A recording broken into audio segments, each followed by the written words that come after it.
All right, ladies and gentlemen, back on the podcast, second time, Dr. Kyle Gillette. Dr. Gillette, welcome. Welcome back. Thank you, Nick. It's my pleasure. So before we dive in to a lot of things, and I want to cover a lot of topics that we've been discussing the last couple of days in preparation for this conversation, I think it's worth resharing your background, providing the audience an intro of where you're coming from, what you specialize in, your practice in Kansas. Just provide some background into some of the topics we'll be diving into today.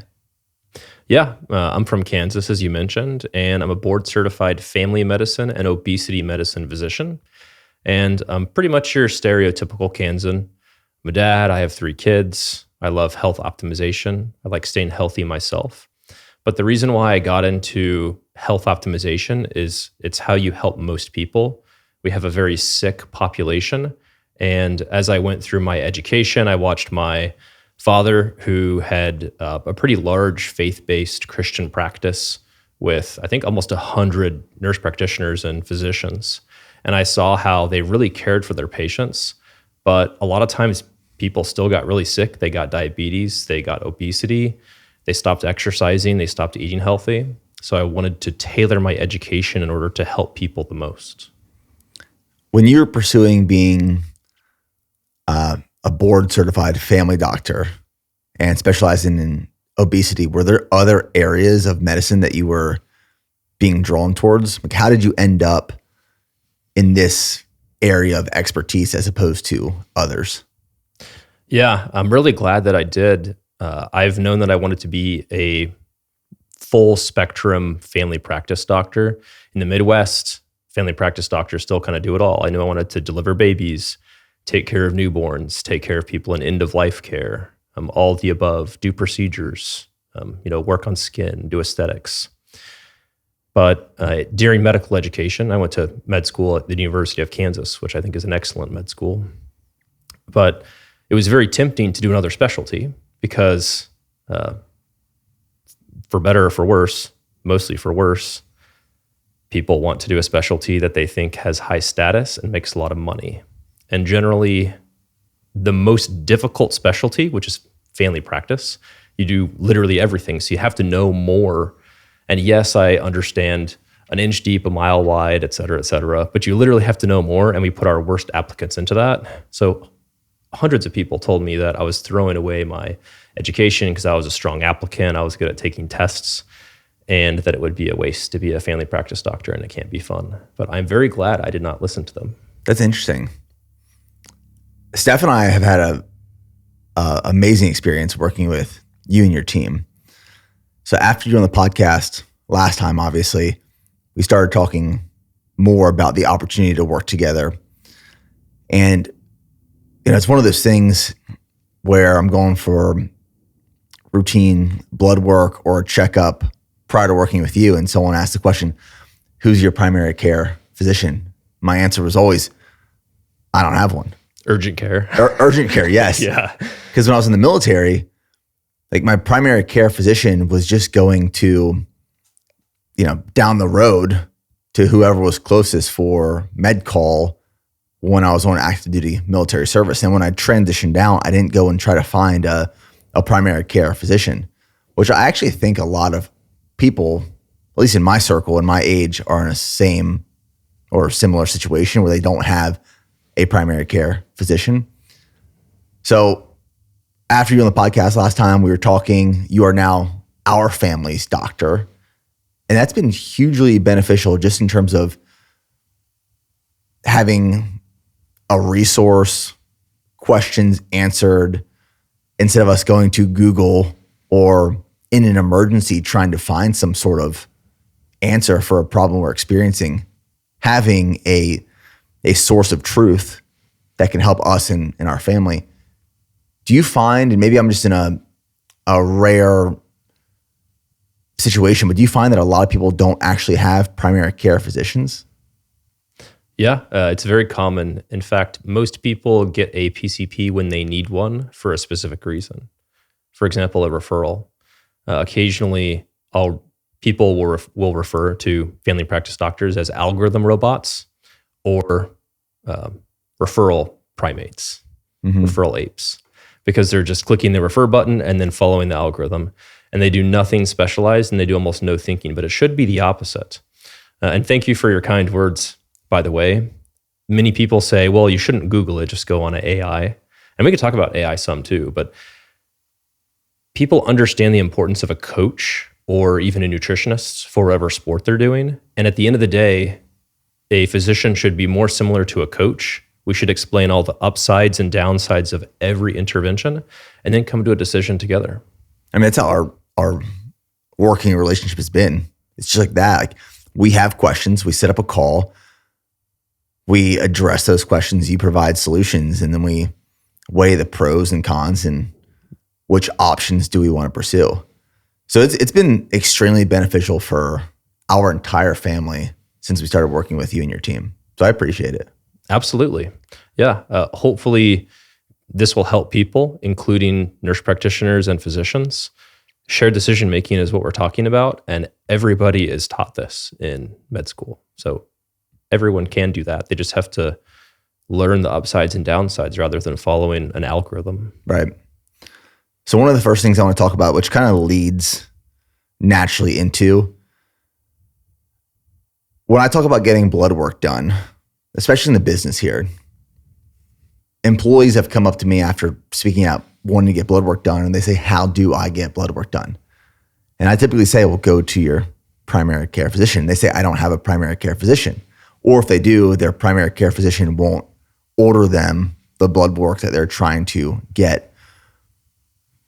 So with that kind of aside, I'd love to talk about what labs should people be getting done on a regular basis, and what questions should they be asking their PCP? Because I think based off some of the things we've talked about, if you just go to your PCP and say, I want to get blood work done, routine blood work done, they might not order the right labs to actually be, done. Yeah, there's almost no chance that they will. And the last time I got blood work with you, I mean, we got like 14 vials of blood drawn. It was a pretty extensive, comprehensive panel. Mm-hmm. So where do people start with how often, what blood work to be getting done, like why, what, everything around labs? Yeah, and this obviously depends to some degree on the person, but a good place that everyone should start is, I think everyone, whether they're 20 or 50 or 90, should check their hormones, their inflammatory markers, their vitamins and nutrients, and then their organ system tests. And very few of these labs are on a normal panel. And I've been podcasting it enough, I can speak pretty bluntly. Going to your doctor through insurance and getting labs, they will cover some labs. They'll cover probably $10 worth of labs. The average markup on, say, a LabCorp or Quest panel of what you would pay if your insurance doesn't cover it is 10 times. So let's say you get a $200 lab panel through Gillette Health or my lab company, Sage Bio, or whatever other company. It's probably going to be twice as much, or just have worse labs that are not accurate. But if you try to run that through insurance and your insurance does not cover it, they will send you a bill for $2,000 on average, if not more. And I see this very frequently. And obviously it's the person's decision at the end of the day. And for some labs that I think can and or should be covered, I do fight for those to be covered and do appeals and, speak to the insurance companies to try to cover them. But it's usually not worth the effort because they usually end up just not covering them. And there's no way to know. So with a medication, you can go see, yes, this is on your formulary. With a lab, you have no way of knowing that. But I have a pretty good idea of what's covered and not covered. Why is the markup so ridiculous? It's actually the same way with medications and imaging tests too. Just not quite 10 times. It's because when you negotiate with some insurance companies, including the government's insurance company, Medicare and Medicaid, you start off with a higher asking price because Medicare and Medicaid wants to pay, about 10 to 20% of the price. So you just increase your initial offer. And this is why a lot of specialty tests are high cost too, like the Grail Gallery liquid biopsy cancer screening. That would be 1/8 the price of what it is right now if they weren't trying to get it paid for from insurance. So it's pretty much a way to maximize money from the insurance companies. Correct. I saw this video on social media yesterday. It was this guy calling his insurance company to talk about a bill that he got. So he got this bill. It was higher than he thought it was supposed to be. He called back in to check on it. He got a new bill. The new bill was more expensive than the previous one. So he's recording this conversation with the insurance company.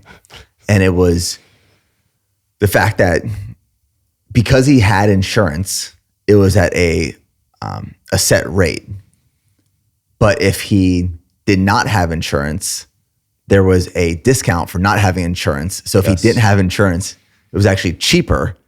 So he was asking if he could call in and cancel his insurance to get the cheaper rate. Doesn't that seem backwards? Yeah, it's very backwards, especially now that we have options like Christian health sharing. That's what my wife and kids are on. And it's been pretty good for us because we're quite healthy, and they cover things like midwife services and a lot of other things that insurance companies cover. They don't cover immunizations, which we could also talk about. You know, my oldest just turned 5, and I know immunizations cost, again, $5 to make or $2 or $3 to make. So if you want to go get a MMR, measles, mumps, rubella immunization, and you don't have insurance, then it's extremely expensive. That doesn't seem like something that a system that wants to optimize and increase immunization rates would do. It's extremely difficult and almost cost prohibitive from my perspective to, I guess, fully immunize my children. You know, it doesn't necessarily have to be that. The way that I look at immunizations and peptides and medications and supplements is they're all just compounds. And I believe that God has made us to be in control of our organic machines that are our bodies. And you're thinking about whether or not that is what's the good thing about putting that into your body and what's the bad thing about putting that into your body. So I think it's a pretty personal decision that I think everyone should have a discussion with their doctor about. But the problem is a lot of times that's dictated by what the price is. Mm. Is this one of the reasons that you decided to start your own lab testing company? And is that newer? Yeah, it's brand new. In fact, the website's still kind of in beta version, but it's sagebio.com. And whenever I see something that's wrong in the healthcare field, there's usually many companies that have tried to rectify this. Or if you're a little cynical and glass half full like me, to try to take advantage of it. And just because the thesis is true on something does not mean that the antithesis is also true. So a lot of what I call self-service lab companies, one of the first one was private MD labs. And then you had, most people are familiar with Inside Tracker. Mm-hmm. And of course, they have different strengths and weaknesses. But at the end of the day, they're big companies that want to make a ton of profit. And I know exactly what the margins are on labs. So if there's a big company that offers a panel for $500, I offer it for $300. And if there's a big company that offers a panel for $800, I order a panel, not necessarily an identical panel, but a similar but better panel that does not have lab tests that you shouldn't order without a discussion with a physician first for a lower cost. And of course, I have to mark up those to some degree, and I have a lot of help from people who basically develop the software program in order to run it, and the AI doctor that we train, because I do think that that's the way of the future, that people can use to help understand, wouldn't say interpret, but understand their lab panels. But yeah, it's certainly not a particularly profitable venture, given that I have not gotten any venture capital funding. So I don't have tens or even hundreds of millions of venture capitalists that have invested in this that basically tell me what I have to do. But the good thing about that is I can do whatever I want. So if there is a sensitive estradiol panel that costs $40 wholesale, and we have to sell it for $50 or $60, and everybody else is selling the $4 estradiol panel that I know is not accurate, then I can sleep well at night knowing that I ordered the test that is going to give the patient the best information. So how does starting a lab testing company work? So who is who's doing the draws, who's doing the actual testing, and like, what does your company then do? Are you guys the glue that brings it all together, or do you own the I guess operations side of the business that does the draws and the testing itself? Yeah. Right now, we don't own any sort of lab drawing company. It's pretty interesting. Right now, we use LabCorp, but some of the big companies use Quest. Some big companies use Vibrant or Access or BioReference, but they switch quite a bit. So Inside Tracker, I think, used to use BioReference with a company called Scarlett, which is mobile phlebotomy. But almost all this is middlemen, kind of like Amazon. Think of LabCorp as Amazon, and we're a seller on Amazon. That's why you had to get 14 vials of blood drawn, because LabCorp actually doesn't own the assays and tests either. They send it off to a completely separate business, but they're just such a giant in the space, just like Amazon is, that they get the best prices on everything. But when they take 4 different quote unquote purple tops or red tops, if they owned all their own assays, they would just need one of each of those tubes. But they're sending that to 4 different labs because each one, they kind of go with the price of the lowest bidder as long as it's a quality lab. So there's a lot of middlemen in between, but it's still at a very low cost in order to do that. But eventually, of course, we'd love to reinvest in the business and own as many of our assays as possible. And we'd also love to have basically an analytical chemistry lab. I've talked to many people about this. Analytical chemistry lab, maybe even a nonprofit company, because Consumer Labs and Consumer Reports is not completely unbiased, where it can actually test supplements and compounded medications, which I think are going to be bigger and bigger. Interesting. I think one of the greatest hacks of all time in terms of getting lab tests done is the mobile blood draws. It's great. That was game-changing for me, because one of the most inconvenient parts of my day when I was getting routine blood work done was trying to get one lab work scheduled at a time that worked for me, because you have to fast leading up to your labs, and I'm starving when I wake up. I like training when I wake up. Yeah. So trying to fast and then finding an appointment to go to the facility, get blood drawn, go back to work. I mean, now I book my mobile blood draws well in advance. I get the first time available. Me and Steph both do. Like, I'll walk into the garage sometimes. It's like 5 a.m. and Steph's getting blood drawn in the home gym. And it's just so it's so convenient. They don't even have to come in your house. I literally just do it in the garage. And I'm sure if someone drove by, garage doors up, there's a lady like pulling blood, 14 vials of blood out of my arm. Like, what is going on? But for a lot of people, especially people who have lots of responsibilities, kids, a job, all of these things, like, go with just pay the little extra money. It's not that much to have someone drive to your house, take your blood, and then send it into the labs, which it sounds like now you don't know where that blood's going. It's going all over the place. Yeah, it is going all over the place. And in general, mobile phlebotomy is fantastic.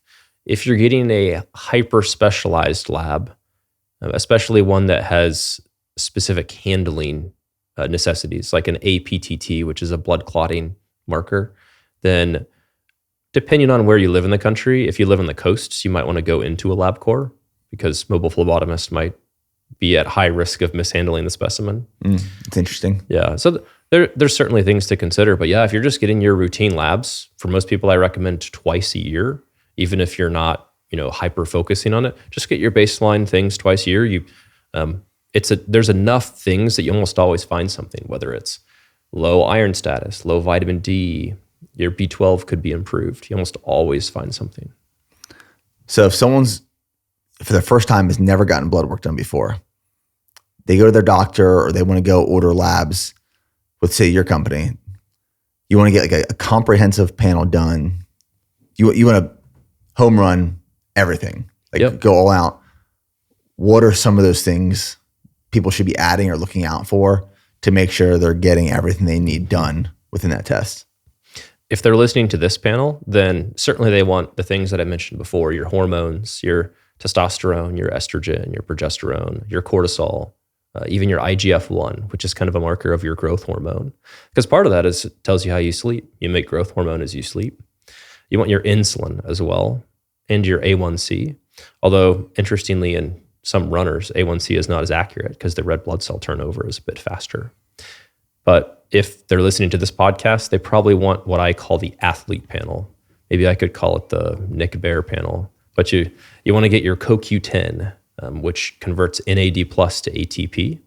Even if you're not taking NAD plus, your body makes that as a natural part of the cellular mechanism. And then you also want things like glutathione, which is the master antioxidant. We give people that have Tylenol overdoses NAC.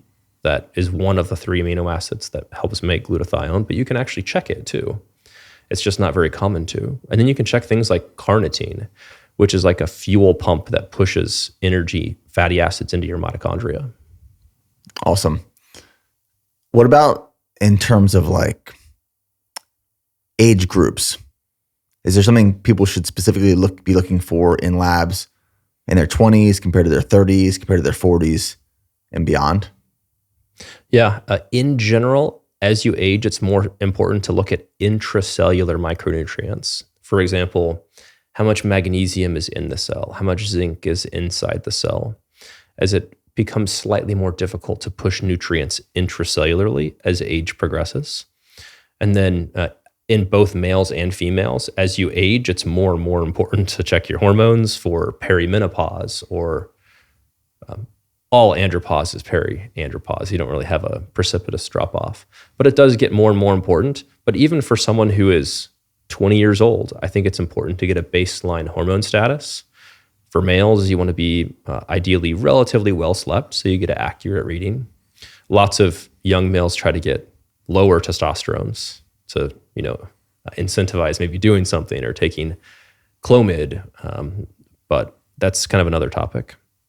And for females, I'm actually a fan of them getting mid-cycle labs. That way they have relatively high testosterone and estrogen. They can get late cycle if they want to see their progesterone spike, but it doesn't matter as much. The estrogen to androgen ratio mid-cycle is more important. However, if female athletes are having some skipping of periods, which is very common, then it's even more important to check.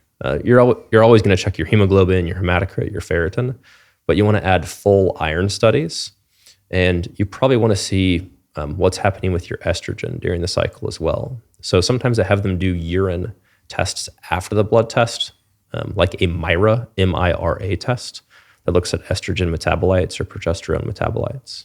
So for women, mid-cycle is when you should be doing your blood test. Or late cycle, which is day 21 or shortly thereafter, if you're trying to see if you ovulated that month. And then if you're looking for basically how many eggs you have in reserve, you do day 3 or day 4. And it's a really interesting or very important thing to bring up, because before we started working with you, when Steph would get blood work done, the doctors never asked where in cycle she was. They would just schedule blood to be drawn at the earliest convenience. And then when we started working with you, you were making sure she was in the right time frame within her cycle to get the most accurate readings. And it's something that was a great thing to bring up, that I remember now as Steph's beginning blood work done, she has less flexibility compared to me when she get hers done. So this is all great information, but I think what a lot of people might be asking themselves is, okay, I have all this data now. What do I do with it? Yeah. How do people figure out what to do with the data they get from all the results? Yeah, you have a couple options. Generally, even if you're going to what I call a self-service lab company that orders your own labs, a lot of times they offer a consult with independently contracted healthcare providers.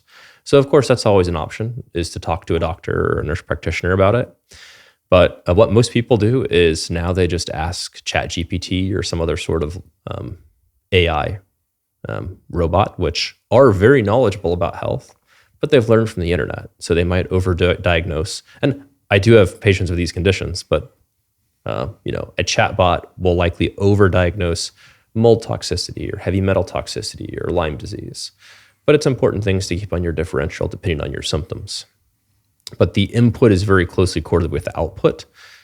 However, they are pretty good at interpreting labs as well. So My trained doctor is going to be called Noctor AI. If people have gone to Reddit and looked up what a Noctor is, it means not doctor. Interesting. So it's not meant to replace a doctor, but it is more helpful than Googling your results. And a lot of times I will discuss, whether like this thing that AI suggested, is that a good idea? Is that a bad idea? Is this just completely irrelevant? Sometimes it is. But I do think that in the next 5 to 10 years, the algorithm following that most general practitioners are doing, I think that can be replaced by some sort of AI doctor. That's crazy to think about. I still don't know if I have fully accepted the fact that AI is here and it can be trusted, but I guess it's just getting smarter and smarter. Yeah, it's here and it's smart. Is it smarter than us? Yeah. In most scenarios, no, but it certainly has a larger database to pull from. Scary. Yeah, I can't memorize, I can't instantly have most of the internet at my fingertips unless I use an AI robot to do so. Yeah, but I won't say anything too negative about it because, at some point it might take over. Hopefully evil forces do not, take over these AI robots. That's something that could happen. I think that's my fear with AI, is that it's used for evil as opposed to good. I agree. I have added that as part of my prayers, is that God does not let the forces of evil. I mean, it sounds ridiculous to say, but it's true. You don't want that to be, I don't know if possessed is the right word, but you do not want an evil force in control of an extremely powerful AI robot. Right. Whether it's a health one or a military one or whatever else. So when I get my results back after I do my routine blood work, I typically just go down the line and I look for what's out of range, if anything is out of range. Mm-hmm. How accurate are those ranges? Like, how are those ranges being established? And, comparing general population to athletes, I put myself in like the athlete category. How relevant or applicable are the general population standards for athletic individuals? The analogy I'd make is if you take your car into the mechanic and they hook it up to one of their computers and it shows if something is drastically wrong. You have a flat tire. You can tell if your tire's flat. But if you're racing a car at the drag strip, then having normal air in your tires might not be what you want. So it's not a perfect analogy, but it prevents your body from falling apart. Because at the end of the day, we're made to be organic machines. But it does not tell you much about what you can optimize. So if you're trying to improve your athletic performance, then going far beyond what the reference range is, whether it's for your ferritin, which is your iron stockpile, or even your vitamin D, or even your hemoglobin, it's important to keep all those things in mind. So it's probably smart for people outside of the general population category, say athletes, elite athletes, anyone who wants to improve performance, optimize health, to find some sort of coach, doctor, or mentor to help analyze these results and then establish a plan to further optimize. Yeah, absolutely. And even for people that aren't at a place where they can afford a service like our clinic, often it's cheaper to get labs through our Sage Bio service. That's, again, part of the reason why we made it. And we also post all the reference ranges of what is optimal and not optimal, even for people that have the free version. So they can take that information with whatever labs they have. And then they don't even have to get labs through us. We have a AI robot that can just automatically scan any sort of PDF.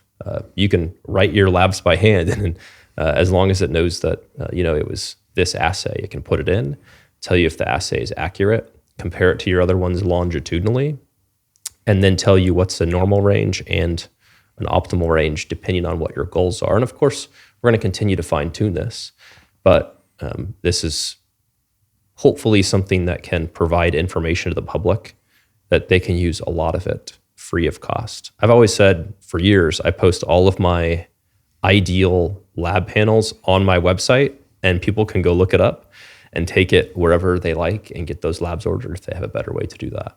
So I could go to the Sage website, order my labs, not having to be a patient of yours, go get that blood work done, and then through Sage, I get the results back, and it provides all the reference ranges based off of your guys' standards. Mm-hmm. But I don't have to be a patient of yours to do that with Sage. Correct. Yeah, it's not a clinic. It's a service that people can use to get their labs drawn.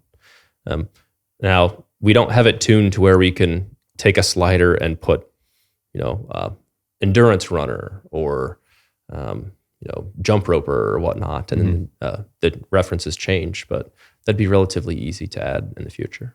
And then if you go to the Sage website, how do you know what panel to order? Are there like categories?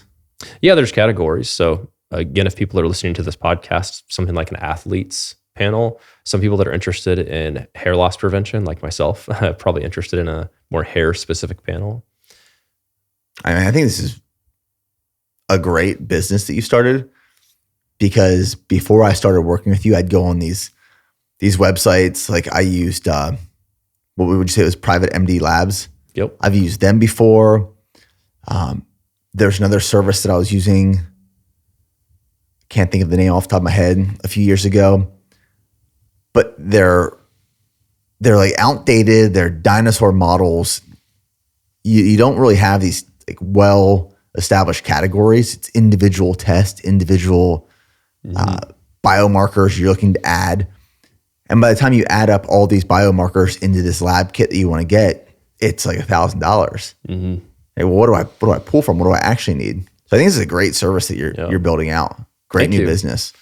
Thank you. Yeah, like I mentioned, there's very popular services that have panels for, say, $500, and ours is very similar to that, except even better labs, and it's just over $300. And I think that eventually we want to promote our service as just being a better quality and having less labs that cause people stress and harm, like cancer tests. I think you should talk to a doctor before getting a cancer test. You shouldn't just get that result back. Some people disagree, but that's my thought. Because you can have a 2-minute or 5-minute or a 10-minute conversation about whether or not you really want that test. Mm-hmm. If you're in your 20s, do you really need that? Your chance of false positive is probably too high. That's interesting. All right, so the next thing I want to talk about is some of the most overhyped health and fitness narratives that are being pushed right now. When I brought this up to you yesterday, you seemed like you were pretty passionate about it.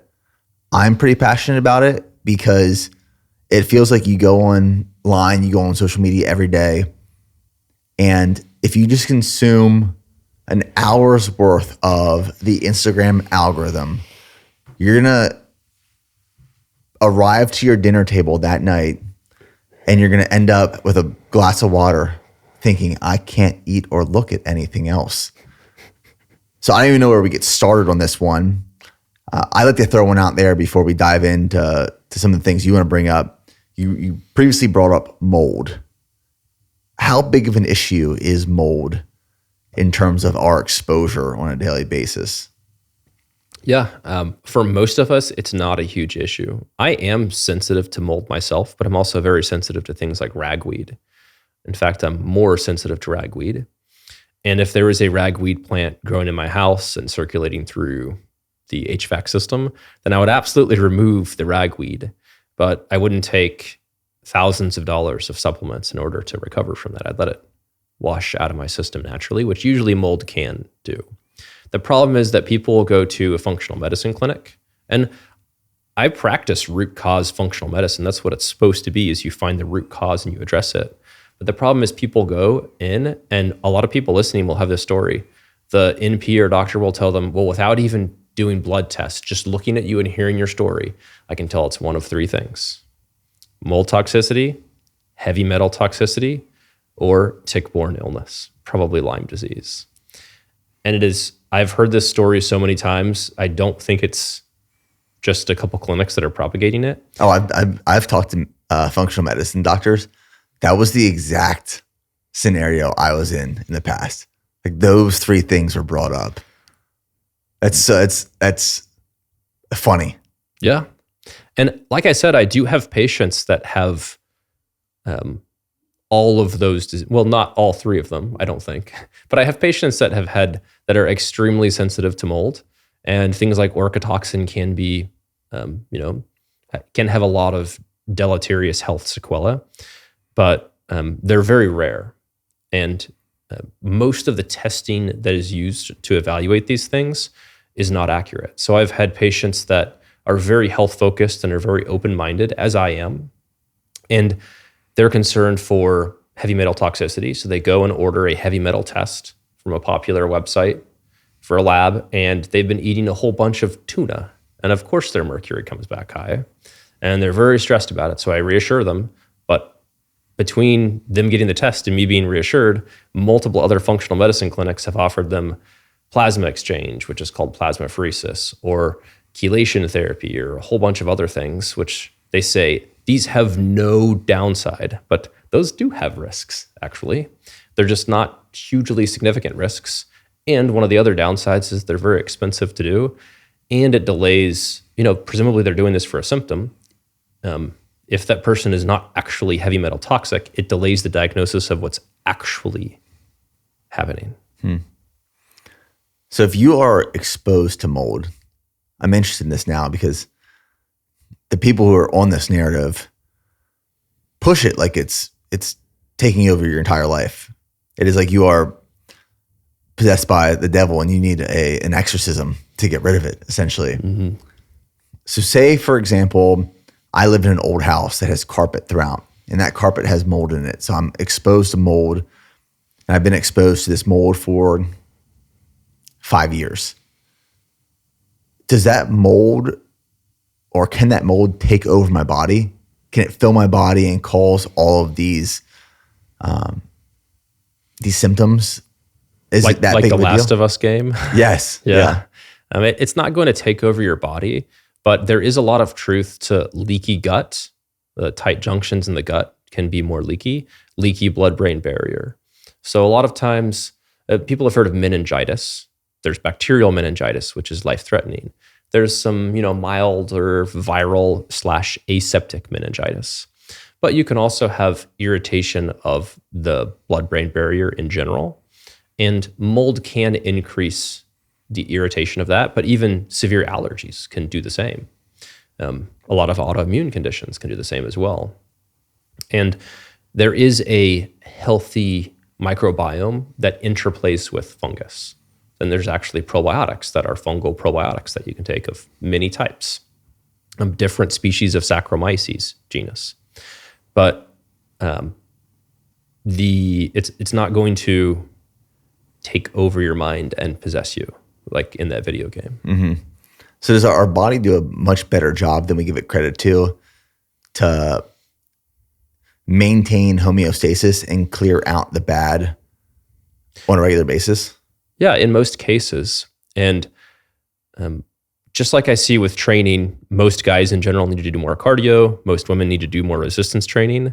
A lot of times people that are seeking out these functional medicine clinics because of a mold toxicity or whatever else, or to change their diet, a lot of them have really healthy diets that are almost all whole foods, and then they're just over-restricting. The orthorexia that people are familiar with, it's not anorexia, but it's orthorexia because they're scared of unhealthy things. And then conversely, people who just 100% trust conventional medicine, they see this dichotomy that's a false dichotomy, and they say, yeah, this is just completely unscientific, so we should never consider mold as something that is playing a part. But perhaps they've had a bunch of antibiotic courses, and they're particularly susceptible to a significant fungal bloom. Mm-hmm. And we do see an increased incidence of candidiasis, which is a type of basically fungal or yeast infection that's not just in mucosa, that's also through the GI tract as well, or like the esophagus. So people can be prone to things like this. I want to explore this route really quick, but then come back to the overhyped health and fitness narratives. Orthorexia. I'd like to hang out there for a little bit because I believe that's a even bigger issue than, say, an eating disorder like anorexia is right now. Can you briefly explain what orthorexia is in more detail, and then the negative consequences of that level of restriction and fear? Yeah. So orthorexia is being terrified of not just eating or eating too many calories, but eating something that might not be healthy. So a classic presentation would be, well, I don't want to eat anything with lectins or oxalates. So I avoid all fruits and vegetables that have lectins or oxalates, and I don't want to eat any phytoestrogens. So I avoid anything that might have a phytoestrogen, which is basically a plant-based estrogen. Think of soy and genistetin as the classic example. And unless you drink 3 quarts of soy milk per day, I'm not hugely concerned with phytoestrogens. And then they want to avoid meat because they're scared of heart disease. And then they want to avoid dairy because casein can bind the mu opioid receptor like gluten can. So they don't have any dairy or gluten, and then there's nothing left to eat. I think seed oils is probably one of the most recent where, obviously I try to minimize my seed oil intake as much as possible. Mm-hmm. But if I were to try to completely eliminate it, it ends up having a negative effect on life. Going to dinner, going to family gatherings, barbecues, all of these things. And I've seen people have this fear from an ingredient, a source, a type of food, and it's meant to be from a source or root of healthy behavior, but turns into this completely unhealthy behavior because of the fear and restriction of that one ingredient. Where I believe the mental and emotional toll of having that mindset around that ingredient does far more harm than good from removing it. Definitely. Yeah. The concept of orthorexia, I believe, is something that everyone struggles with. And you have to find the balance between coming up with habits to develop a diet that you can adhere to, because the best diet's a mostly whole food diet that you can adhere to. That's what people should do. I want to give actionable items. But just like everyone has some degree of body dysmorphia, body image issues, everyone also has some degree of orthorexia. I don't want to put you on the spot right now, but if you had to identify a trigger food for you that you could say is your small part of orthorexia, what would you say it is? Cheese. I particularly love cheese and any sort of pizza. But do you feel guilty eating it then? At times, yeah. Yeah, for me, I'd say it's items that are fried.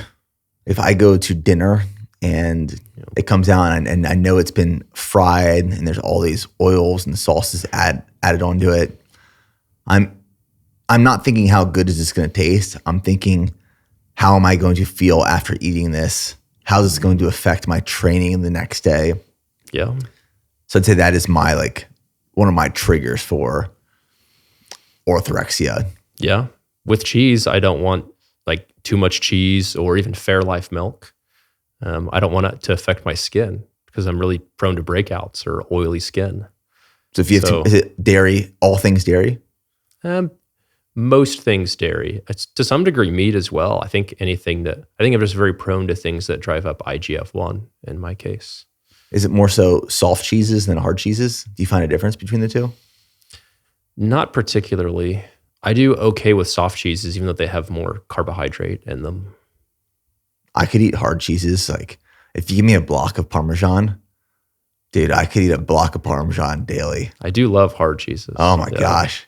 We were just shaving some Parmesan cheese for top of pasta and a salad last week and just cut off a little block of it.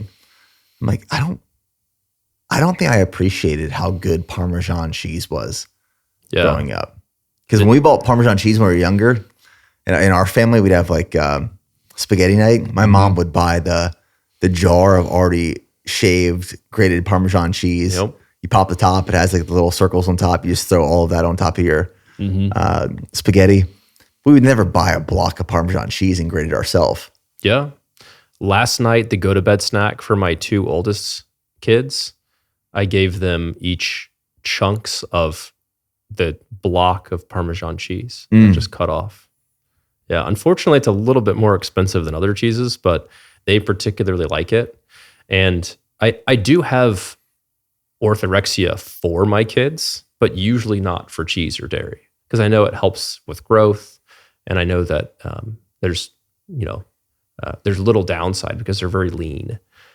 So I'm not worried about the calories. But if I give them, too much processed food or too much sugar, then I do start to have a little bit of orthorexia for them. I get that way too. I think it's tough, raising children, because for me, previously having an eating disorder, I don't want them to be afraid of unhealthy foods. And then I make these foods bad foods. So as they grow up, there's bad foods and there's good foods. I want them to have this balance and be able to make healthy food choices on their own. Definitely. But when I give Charlie, Nico's not eating whole foods yet. When I give Charlie, say, like a sweet treat or something processed, I do have this sense of guilt, even as much as I see her enjoy it. So I can relate to that. Yeah, it's interesting to see the kids' different preferences change, and they'll have a preference and you're really scared about it. For example, they won't want to eat meat one day. And I start to have this inner anxiousness that, oh no, they're not going to like meat.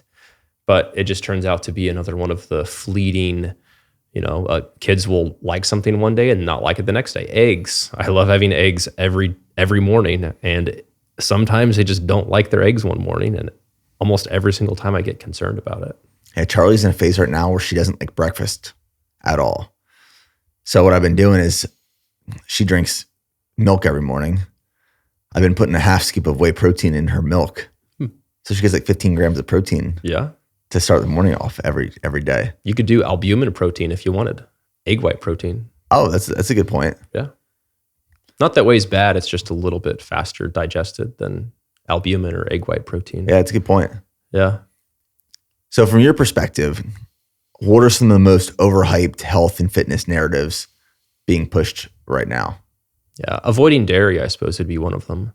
And, some people are legitimately allergic to dairy. My dad's actually anaphylactically allergic to eggs. So, there's exceptions, but in general, if you have sensitivity to gluten or sensitivity to dairy, or just in general histamine intolerance, people call it mast cell, 99% of the time plus, there's another root cause pathology that's leading up to this secondary diagnosis. So instead of doing, your full mast cell histamine protocol and, taking amlexinox and this and that. Not that I'm against those. I do use them situationally in various stages. But instead of doing that, then finding out what's happening with your gut, or even, what's happening in another system of your body in order for you not to be able to tolerate that. And there's a lot of actionable tips and strategies that you can give people too. A lot of times I use colostrum or transfer factor that comes from colostrum. Some people say they can't tolerate any casein protein or any dairy protein at all. Casein is one of the 2 proteins in milk. There's whey and casein. And colostrum is almost half casein protein, and they do completely fine taking 4 grams of that per day. So you can up-titrate that in order for them to tolerate it. Kefir is another good one. There's different probiotics. I think Bifidobacterium lactis and Lactococcus lactis. There's a various good bacteria that can help your gut learn how to digest both the carbohydrates and the proteins in dairy. So instead of just telling people to avoid gluten and avoid dairy, like unfortunately a lot of registered dietitians do, myself and my team of sports dietitians like to give them the tools in order for them to actually tolerate those things again.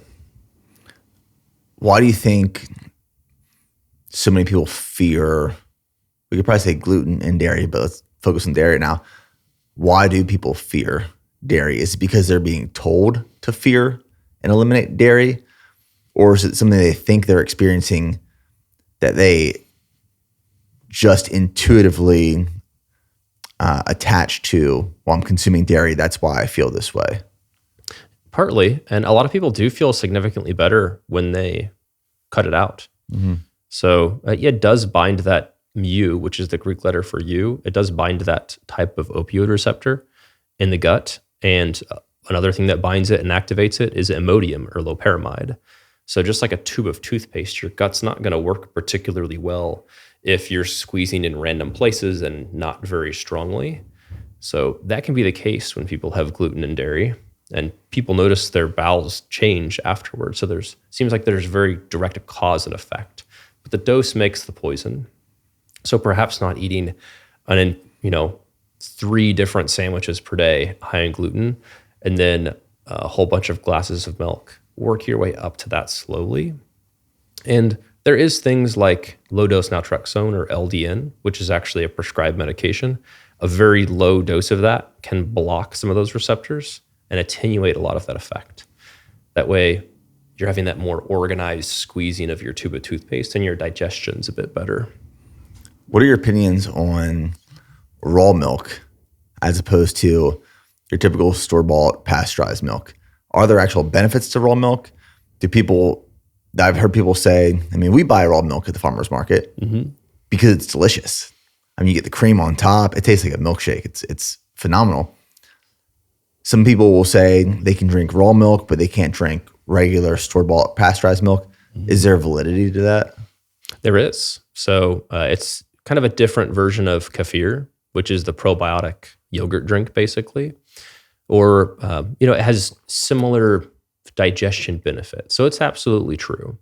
Some people do better with the non-homogenized low-temp pasteurized milk that you can get. I think Kelowna is one of the brands.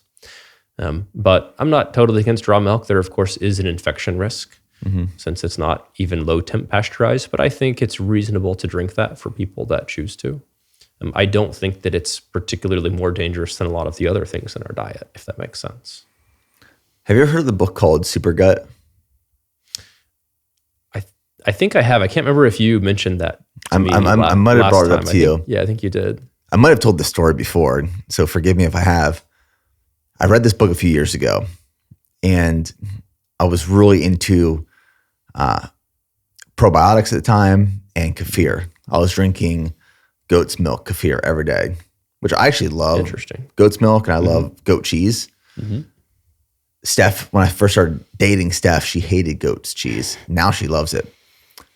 But in this book, it provided this recipe to make your own super colonized yogurt kefir. So I bought these probiotic strains online, and I had to put it in milk, and then we put it in the one of those Instapot pressure cookers. Mm-hmm. It's like 100 degrees. Don't quote me on this. 100 degrees for 72 to 100 hours, something like that. And it multiplied these bacteria strains to ridiculous levels. So I experimented with this, and it was disgusting. What came out from it. This was from goat's milk? This was from regular milk. Huh. But it was at a time where I was drinking goat's milk kefir. I also, during this time, got hit with this ad for Camel's milk. I bought 100 bottles of Camel's milk online. Nice.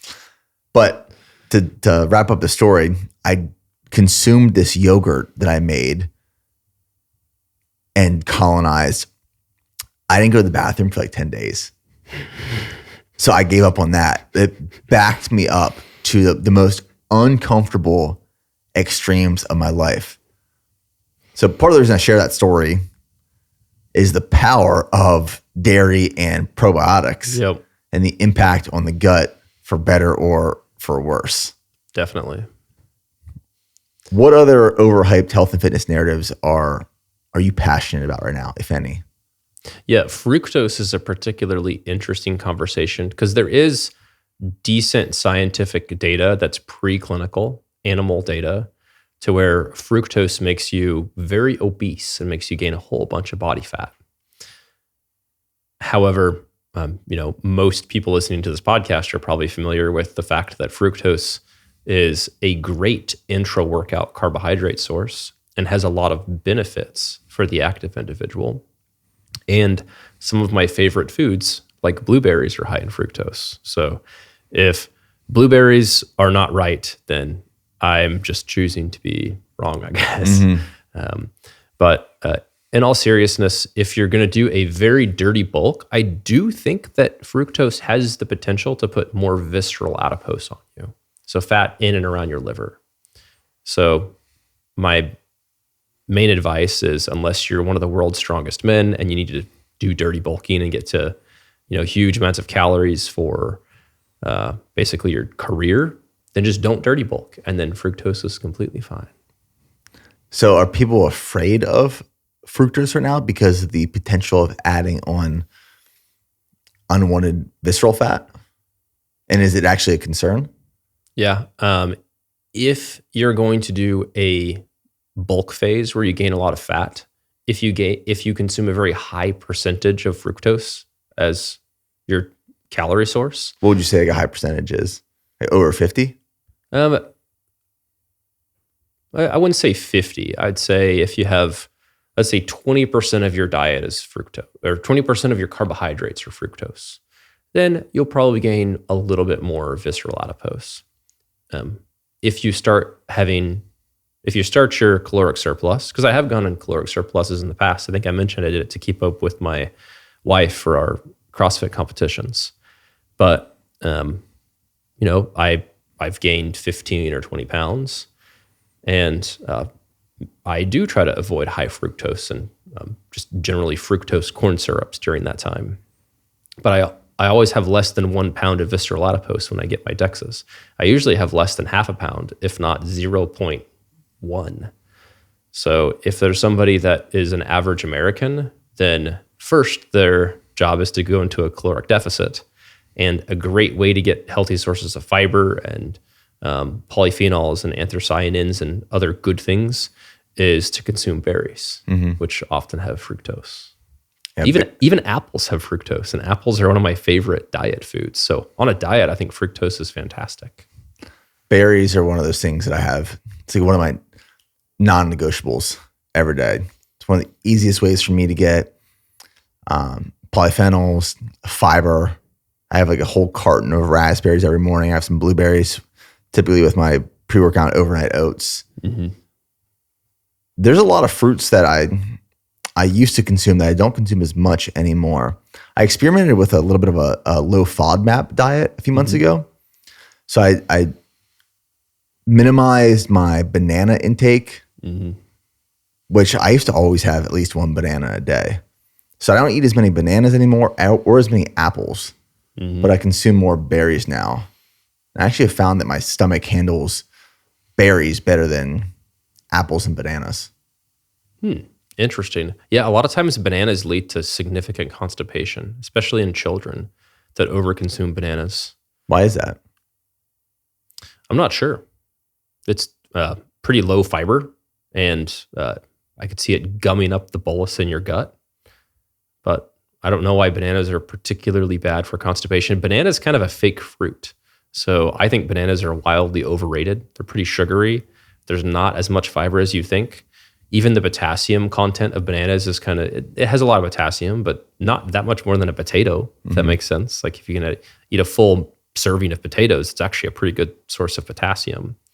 And also it's not a propagating plant. It can't reproduce. It's just grafts taken of each other like a clone.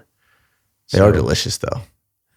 They are good, but I think in my mind, I just think they're so overrated that it's almost never, I I would usually rather have a Butterfingers or a Reese's than a banana. I kind of put them in the same category. What about like what are your thoughts on green bananas or cold potatoes because of the high resistant starch? Is that an actual benefit? Yeah, it is. A resistant starch is basically a starch that can only be digested in the large intestine. So if you're not digesting it in the small intestine, you're not going to get small intestine bacterial overgrowth. So it has a lot of benefits, acting as kind of a tonic for the bolus of food, if you will. So in some patients, I do recommend resistant starch. And plantains don't bother me as much as bananas. But I also have a bit of a bias because I tend to like savory things instead of sweet things anyway. Mm-hmm. So I also think that melons and pineapple are also very overrated foods, which should be more in the candy area. Do you like papaya? I like papaya, but it's also somewhat overrated. And unfortunately, even mango, which I do particularly like mango. I would eat mango instead of most candy bars. Mango, I can't say mango's overrated. Now that we have kids, the amount of dried mango that we have in the house, my daughter loves dried mango. But I mean, the problem with dried mango is that you can eat like 8 mangoes and not feel like you've eaten anything. Yeah, which can be good if you're trying to put on a ton of weight. So for a really lean kid, it might not be bad.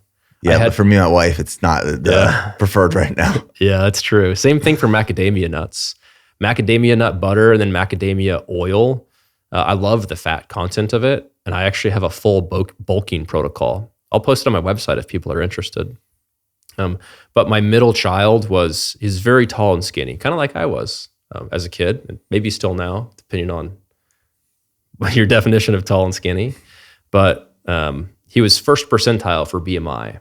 Oh, wow. And I think he was maybe 30 or 40th percentile for weight. And I thought, all right, I remember being just like extremely skinny. So let's bulk this guy up, and got him on a good diet, got him increased in his dairy content.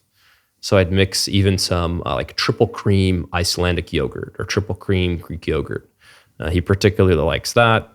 I got him fortified egg yolk protein called Yoked, which I think was very helpful as well. And I always make the joke, that's why Mike O'Hearn's kids are so jacked, is because they eat all of his duck egg yolks. Mm-hmm. And then things like macadamia nut butter, macadamia oil. And he's, I believe, over 50th percentile BMI and still 99th percentile something height. So worked quite well. So you just mix all of this up in a bowl and kind of just feed it to him? Yeah, kind of randomly. I didn't mix all of it every single time, but he does particularly like it, fortunately. I want to take a quick break in this episode to talk to you guys about how I use our products around my endurance training and how you can as well. Now, here at BPN, we've created products to fuel your performance and optimize your recovery. But I want to talk specifically around how I use these products in my morning run. Before my morning run, every morning, I'm not training fasted. I want carbohydrates and I want electrolytes. So I consume 2 scoops of G1M Sport, which is our carbohydrate and electrolyte powder, and 1 Go Bar, which is our lightweight oat-based bar. With this combination, I'm getting about 800 milligrams of sodium and 76 grams of carbohydrates total. Carbohydrates for the fuel, electrolytes for the hydration. This is going to set me up to have the best run possible. Fuel and hydration. Now, based off of the distance, duration, and intensity of that run, I will add in Go Gels during the workout. And the Go Gel is our simple ingredient endurance gel, 24 grams of carbohydrates in each gel and 110 milligrams of sodium. We have a non-caffeinated version and a caffeinated version. The caffeinated version has 75 milligrams of caffeine per gel. And I will have 1 Go Gel every 30 to 45 minutes or every 4 to 5 miles. And we really created the Go Gel for these bigger effort runs or endurance training sessions and races. They are extremely useful during races because you get a quick hit of energy, from the fuel, the carbohydrates, some hydration from the electrolytes, the sodium, but they also digest very easily. So you're not going to have stomach discomfort and GI distress. And then after my run, I want to rehydrate. So I'm always adding in our electrolyte powder, 1 to 2 scoops. Each scoop has 500 milligrams of sodium, full electrolyte profile. So I'm using our products to fuel training, enhance hydration, maintain effort intensity during training sessions with the Go Gel, and then rehydrating immediately after. So that's how I use our products around my early morning runs and all my endurance training, and how you can as well.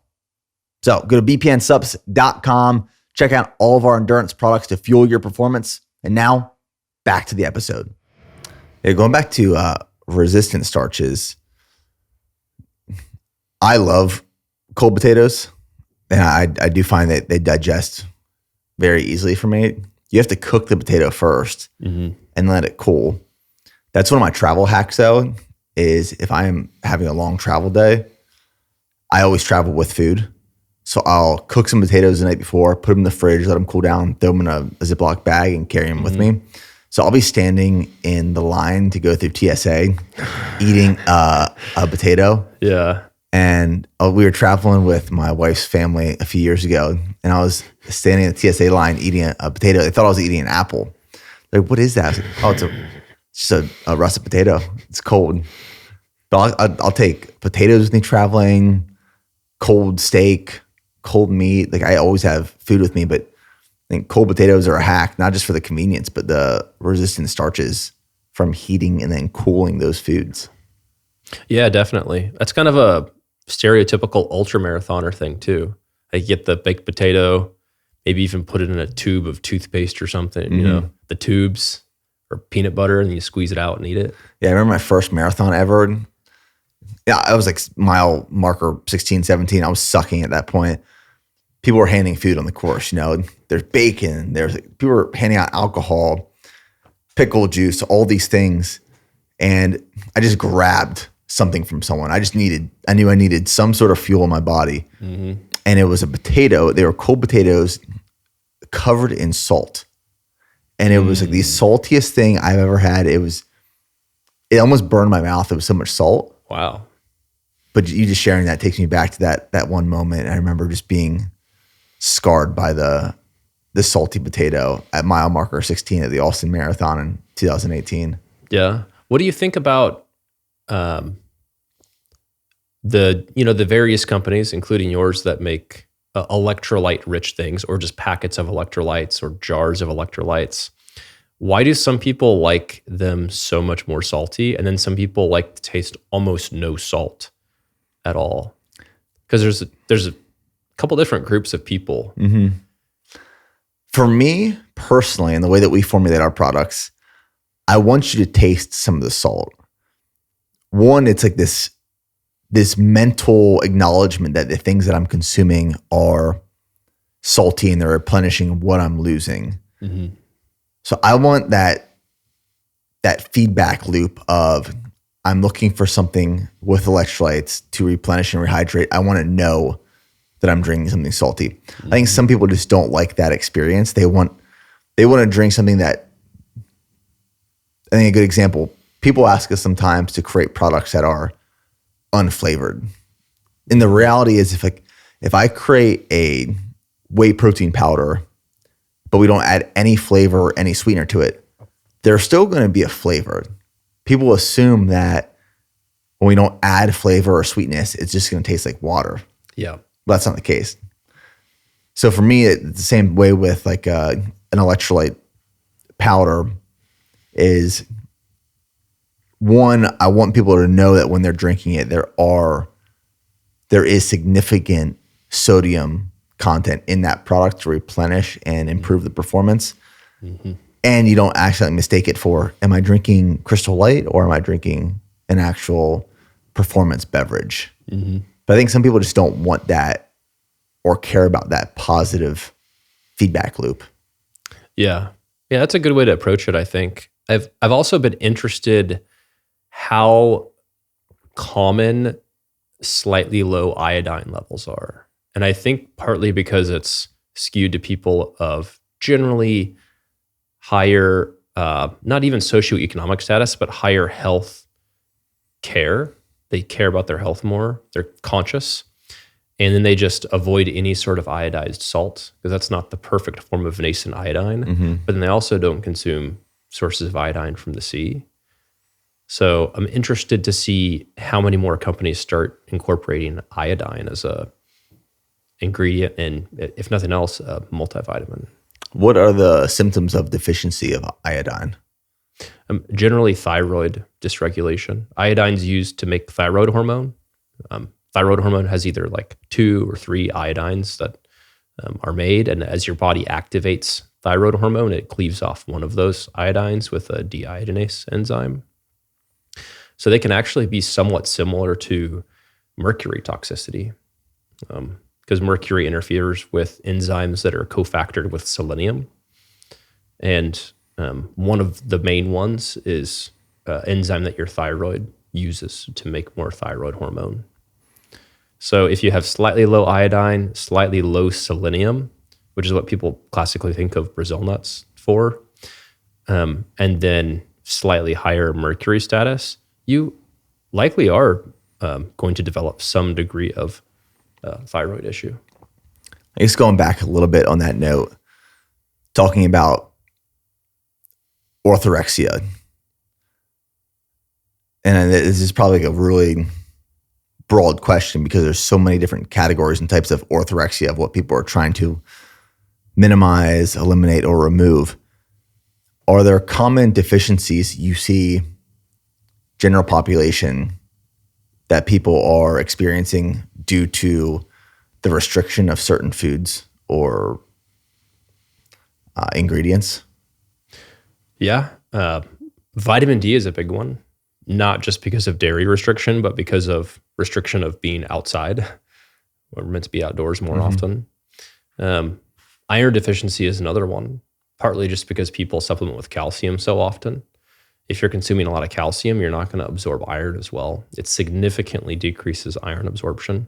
And then if you're not consuming, fruits and vegetables with more vitamin C, you're not going to absorb iron as well. Because most people eat plenty of iron-containing foods that, at least that eat animal-based products. Iron's generally pretty bioavailable, but you need vitamin C to have optimal absorption. So that's another one. And of course, that's more common in females because they have menses. But you do see it. It's more common in runners as well. And then vitamin B12 is not as common, but it's absorbed in a very specific spot in your small intestine called the terminal ileum. And basically, if that area is inflamed for whatever reason, for example, inflammatory bowel disease, you're not going to absorb it as well. Or if your stomach acid is not acidic enough, you're also not going to absorb vitamin B12 as well. So if you've been on something like Nexium for years and years, then you're at higher risk of vitamin B12 insufficiency. Or if you're just at very advanced age, that's especially if someone is 60 plus, extremely important to check a vitamin B12 and a homocysteine, which gives you an idea of how much you can activate your vitamin B12. This kind of naturally takes me into a question I wanted to discuss, talking about nutrient deficiencies. What nutrient deficiencies do you commonly see in endurance athletes? But I would even say, in particular, runners. And we've talked about this before on one of our calls, private calls. And you explained it in terms of the way that the red blood cells are affected with the striking of the foot on the ground. So I just wanted to bring that up to make sure we touch on that. But broad question, nutrient deficiencies in endurance athletes, specifically runners. Yeah. So there's a couple of reasons why runners are more prone to anemia and also more prone to iron deficiency. And you don't necessarily have to be anemic to have iron deficiency. That's something that a lot of people don't understand because they'll go to the regular doctor, they get something called a hemoglobin checked or a CBC, and it will be normal, or maybe their hemoglobin is just barely over normal. But their ferritin, which is their iron stockpile, is low. runners are at risk of this for a couple of reasons. One is, this is probably the main reason, their red blood cell turnover is faster. As their foot strikes the ground, it will deform or even explode red blood cells. You don't necessarily have to run to do this. You can jump rope. A lot of CrossFitters doing a lot of box jumps, this can happen too. Or even soldiers marching. In fact, I think it used to be called marchers or anemia, or they used to send people off to basic training or something like that. You'd probably know better than me. But basically they'd march to where the boots would hit the hard ground so much that that would cause the same phenomenon. So what's happening with that foot strike? What's exactly happening to the red blood cells? Yeah, so it deforms and actually gets larger. For example, there's something called the MCV, which means mean corpuscular volume. That's your average red blood cell size. And generally it's around 90. If you have an athlete or a runner, doesn't matter, anybody, take it easy and not do any hard runs, then let's say it's 90. And then you tell them, go run a marathon. They can go run a marathon and then, and it's just the red blood cells in your feet. But after they run the marathon, you draw their blood and it goes from 90 to 94. So there's a significant increase just from one single run. And it's somewhat temporary because it deforms the red blood cell and it eventually somewhat goes back to normal. But that's called macrocytosis, when those red blood cells get larger and larger. And in general, a runner's anemia is a macrocytic anemia, or the red blood cells tend to be larger. And they don't always have to explode, but you're going to have a faster turnover. So there's been several studies where they basically tag a red blood cell with a specific tag or label, and then they watch to see how long they last in the body. And generally it's 3 to 4 months for the average person. But for a runner, especially one that's having higher volume, that might be 2 months or even less. So what are the symptoms of iron deficiency? If I'm a runner, as I am, what might I be experiencing if I actually have iron deficiency? Yeah, that's where it's kind of difficult because it's pretty similar to sleep deprivation, fatigue, tiredness, low energy. I felt that. I've felt that as well. Yeah, that's why I have to check my ferritins. I remember Thomas DeLauer did a post one time, and he looked maybe a touch more pale and a touch more fatigued than usual. Maybe I do as well. Maybe I don't. I don't know. It's hard to tell. But I remember someone said, "What happened? Like, did you smoke something? Did you like go out and party or whatnot?" And he's like, "Nope. Kids happened." Because he's for the people who don't know, he's a good father and a good family person, and he's obviously involved in his kid's life. So if you're a busy person, regardless of what the cause is, or if you just have a night of low sleep because a kid keeps you up, which can happen, then at the end of the day, even if you don't have pale eyes, you can have pale sclera. Mm-hmm. That's another sign of iron deficiency, and then your whole skin can look pale. But you can be iron deficient without having those symptoms. You can just feel a bit off. So how do you counteract the deficiency? Is it just taking an iron supplement? Is it eating iron-rich foods? Will your body actually convert that iron into something that is usable and stored? Yeah, it will. Testosterone helps you do that too, in males and in females. And estrogen can also help with that. Estrogen inhibits something called hepcidin, and hepcidin inhibits something that, hepcidin inhibits you from absorbing iron. So basically more estrogen helps you absorb iron, which makes sense. During pregnancy, estrogen is very high, and you want to absorb a ton of estrogen because you have essentially a tumor growing, you have a fetus growing. But you also want to avoid calcium within a couple hours of consuming iron, and to take vitamin C with it if you want to, and make sure there's not something else that's inhibiting the production of red blood cells. I know a lot of female runners who are always anemic, and to the point where they have to get iron infusions. Mm-hmm. So one of my questions around that is, Is it because they are a runner and they have menstrual cycles, and those two in combination are just creating the iron deficiency? Or, and maybe it's an and or, is it those two on top of orthorexia and reducing food intake to stay lean, to stay fast? What have you seen in your experience? Because I feel like every female runner I know is anemic and they're getting iron infusions. Yeah, I've heard more than 50% of female runners are anemic. And my wife is not a runner. She likes rowing and throwing weights. She used to do throwing javelin and throwing discus. And she was extremely anemic all throughout college at University of Nebraska. They sent her to a sports psychologist because she threw like one of the farthest in the nation as a high schooler and whatnot. And then after college, of course, she figures out, I'm just iron deficient. But she had just high enough of a hemoglobin to where she wasn't extremely anemic. But she was profoundly iron deficient. And she's gotten iron infusions at one of her pregnancies. But so you don't necessarily have to be a runner, but of course, throwing javelin and discus and doing CrossFit, you foot strike a lot. So you kind of get that same scenario.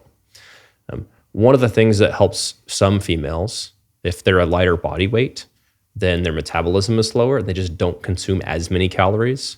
So even if they consume a decent relative proportion of iron-rich foods, just because they're consuming less. If they have the same diet as you or I, and you or I consume 4,000 calories and they consume 2,000, then they're not consuming as much iron. So that's something else that plays a part. And then the other reason is runners are generally pretty lean and low body fat, and that tends to lead to lower area under the curve estrogen levels. So you have less iron absorption because of that too. So what did your wife do to combat that anemia? Did she start taking iron supplements, eating a diet rich in iron dense foods? Yeah. During pregnancy, when it got low enough, she got the infusion. But in general, she just eats lots of iron-rich foods. She cooks with lots of raw cast iron, especially when we're cooking like acidic meals, like if we're doing a pasta sauce or whatnot, because that helps purposely leach iron into your food if you cook with the raw cast iron.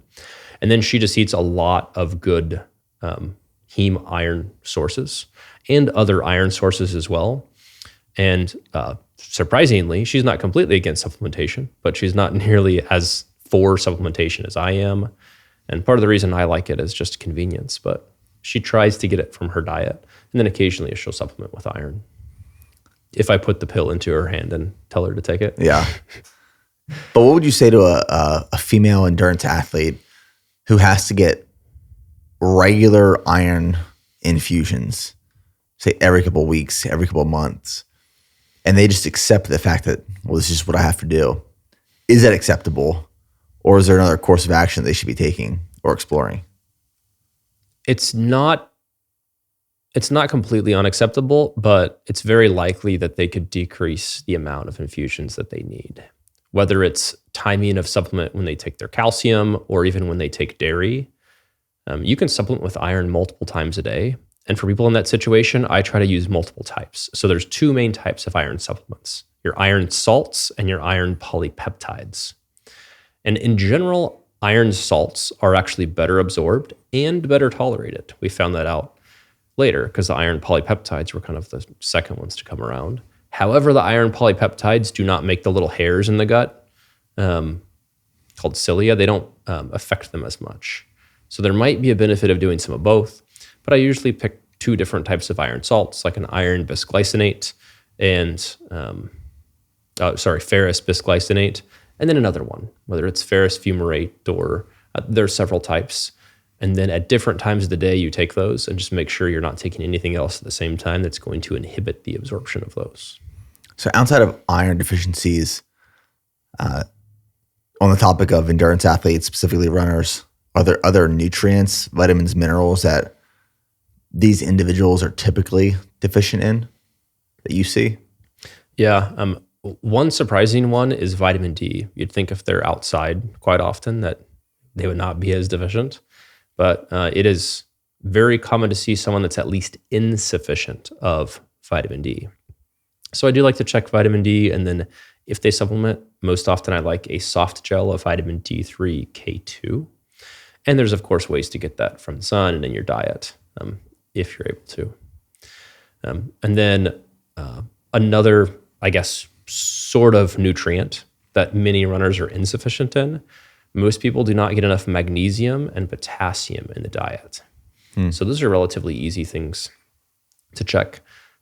But you can increase your dietary sources of magnesium and potassium, but there's a lot of benefits to making sure that you're not insufficient in those. If someone is supplementing with potassium, what kind of regimen do you put them on?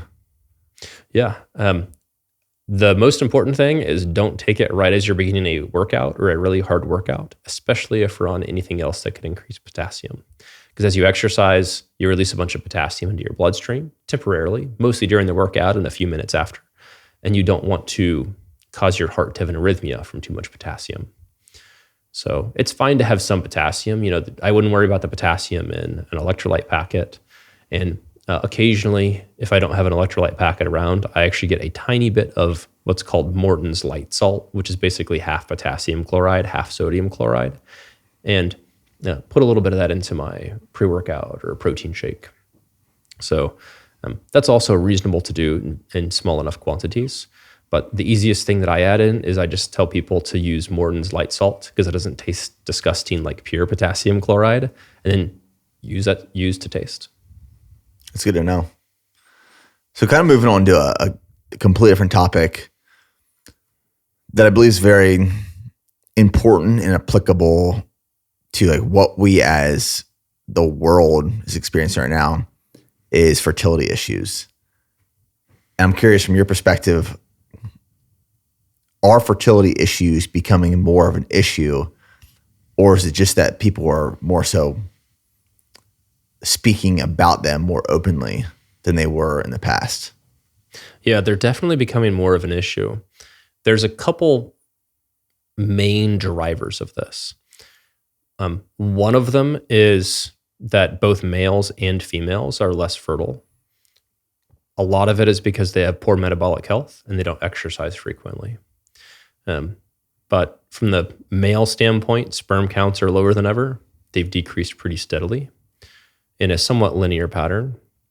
And females have more anovulatory cycles than ever, whether it's hypothalamic amenorrhea, which is common in runners, or whether it is PCOS, which is very common in general. And yes, there's a lot of embryological causes and medications, potentially even hormonal contraceptives may have partly contributed, but the main drivers, I think, is metabolic syndrome and lack of good exercise and sleep. Even something like sleep apnea can worsen outcomes with that. Microplastics do play a role, and microplastics are all throughout the body, including in the gonads. So you try to minimize those. But again, many types of microplastics you can sweat out. So if people exercised more, they'd have more out, and they can also decrease the amount that's coming in at the same time. I have a hard time conceptualizing what it looks like from, say, plastics in our environment, how they get into our body. Like, do you have a good way to describe how we have, like, how are these microplastics getting in? Where are they stored? And then what are they necessarily doing to impact and create all of these consequences that we are experiencing, like infertility? Yeah, the best analogy I've thought to tell a layman is metals can leach and plastics can leach as well. And that basically means a tiny little bit of it breaks off and combines with something. And then those particles are kind of delivered together into the body. And they're like naked to the eye. You cannot see these particles. Correct. Yes.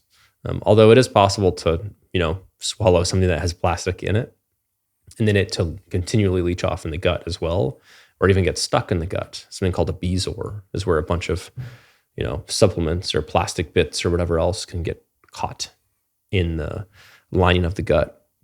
But most often than not, it's invisible to the naked eye.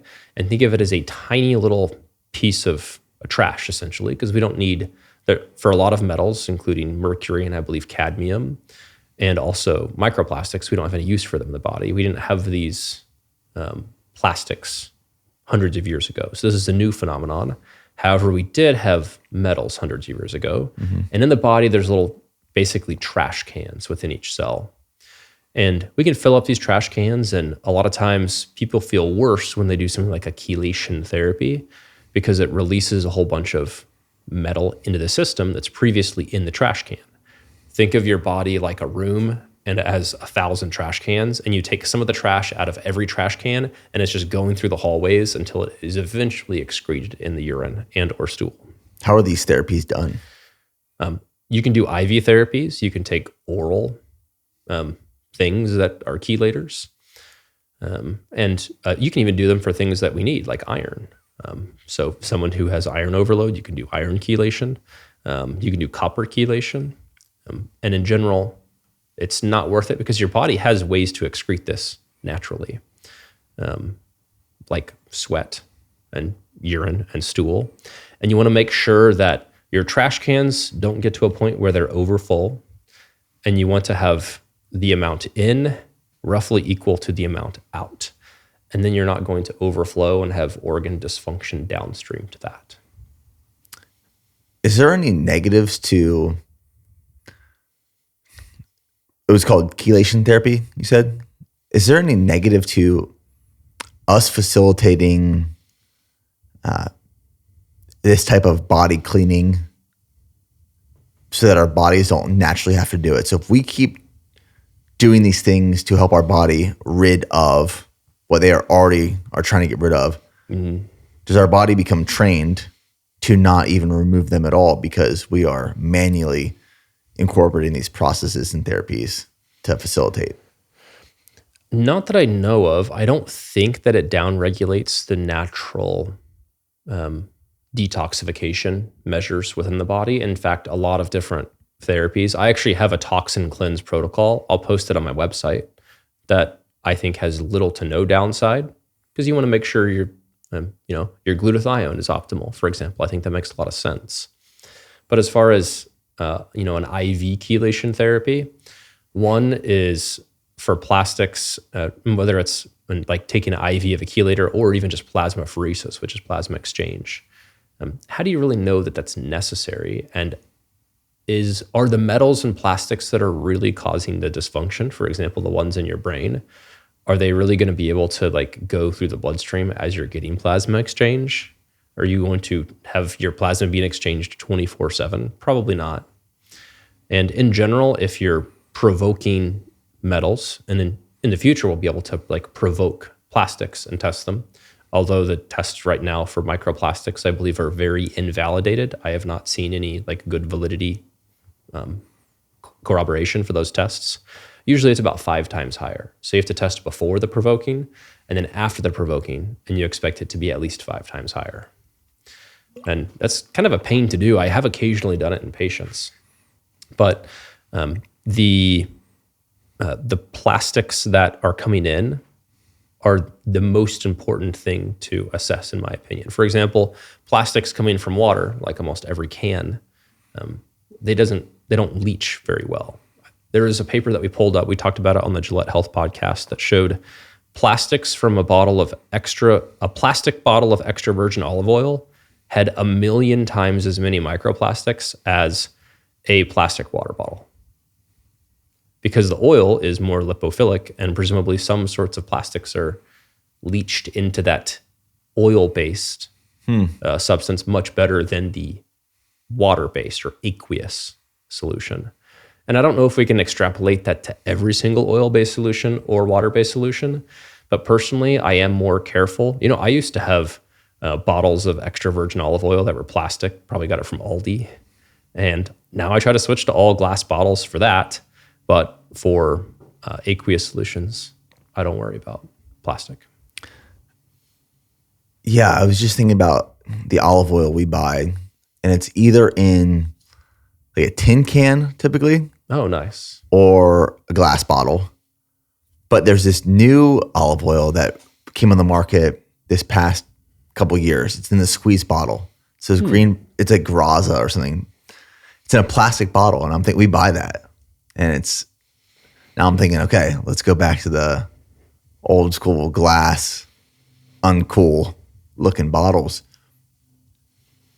What are other ways that you personally try to minimize your exposure to microplastics? Yeah, one thing that I use mostly for my kids, but not as much for myself, is something called a Berkey filter. So you can test your tap water, and there is not any significant concerning microplastics in it. There is a tiny bit. And the younger you are and the more material you're incorporating into your body, I think the more reasonable it is to avoid microplastics from other sources too.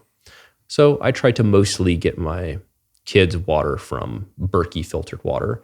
Ironically, it gives them a tiny bit of silver because the filter has silver in it. So somebody tested that too.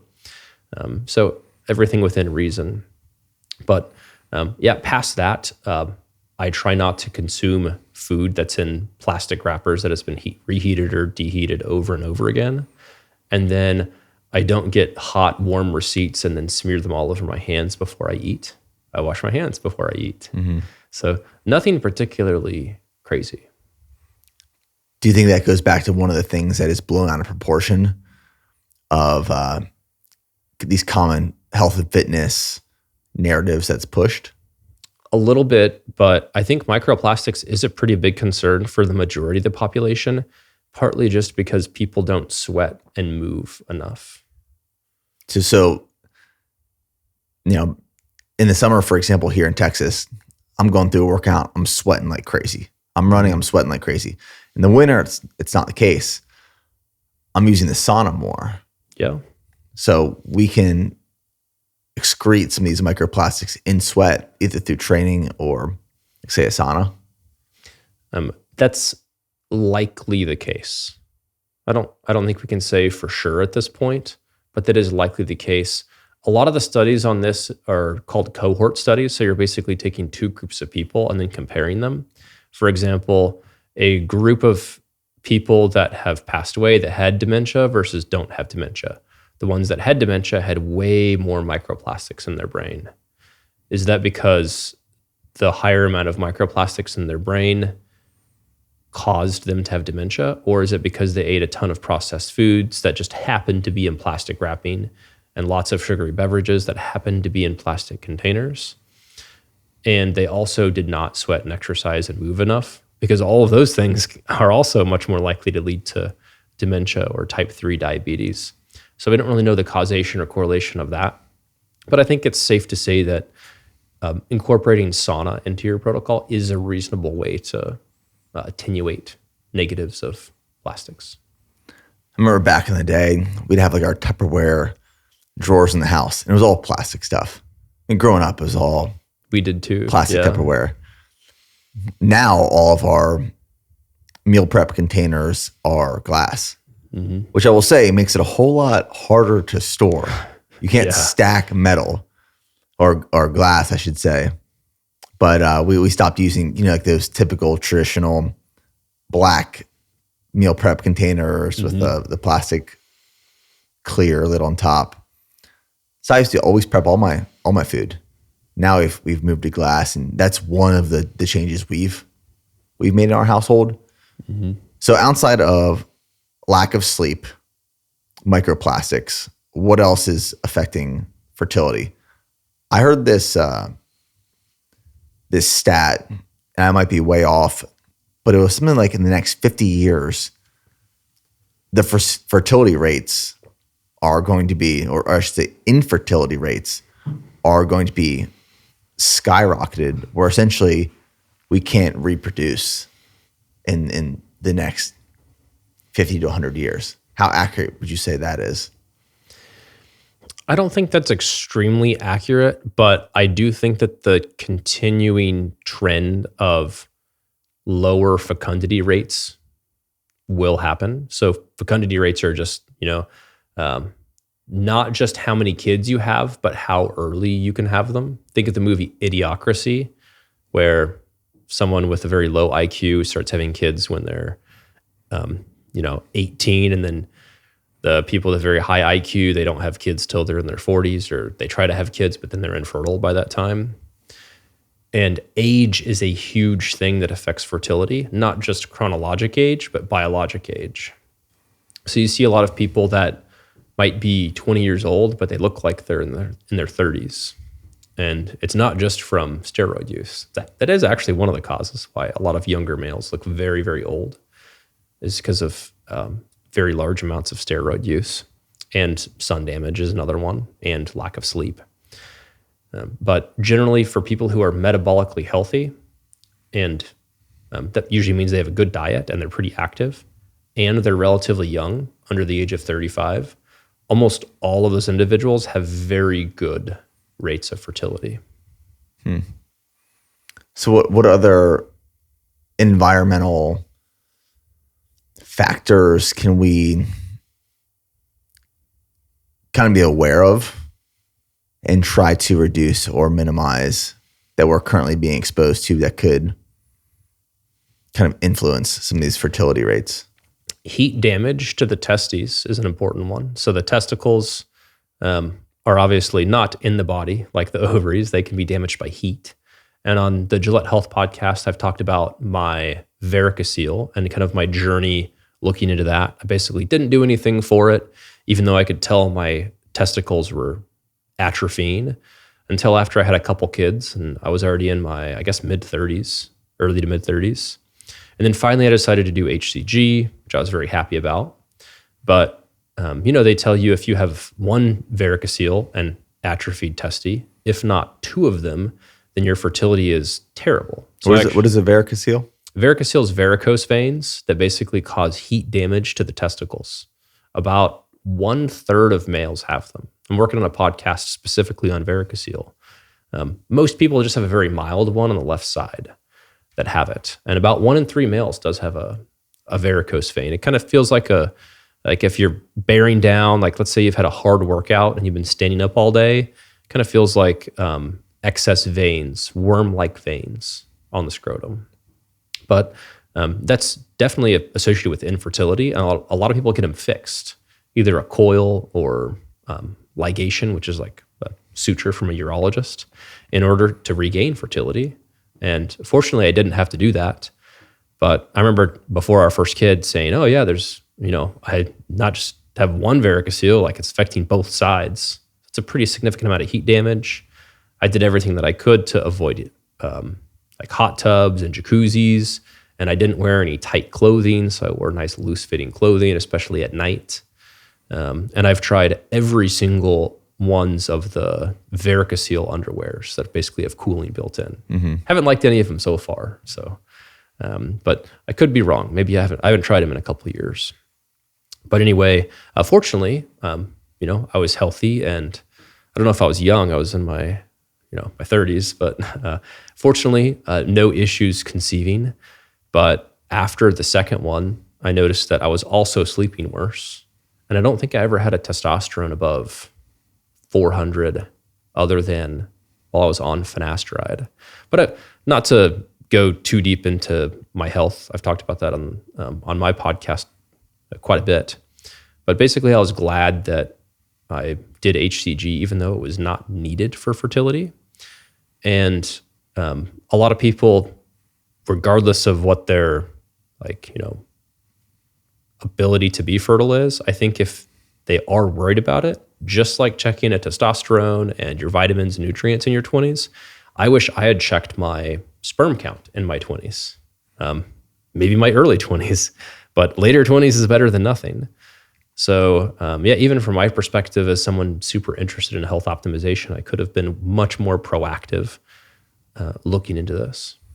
Yeah, it took Steph and I a full year to get pregnant with our first, Charlie. And we both did all the testing, and both came back clear. If anything, my sperm had lower motility than they would have hoped for. Took us a year, finally got pregnant with Charlie. And then with our second, it took us no time, which we were not prepared for. We thought it was going to be another year journey. Yeah. But there's so many people in my life that I know who are going through similar experiences where it's a year plus. They're going on 2 years of not being able to get pregnant. And it seems like there's less and less people you come across today who decide they want to have a baby. They start trying, they get pregnant right away. So it feels like for me, it's a lot of just subjective cohort data. Yeah. But it feels like it's trending in that direction. Yeah. A lot of times people don't realize how much more fertile someone who is 20 is than someone who is 30. Even from 20 to 30, and especially from 25 to 35, fertility chance of success is hugely affected. Mm-hmm. So there's certainly that to consider.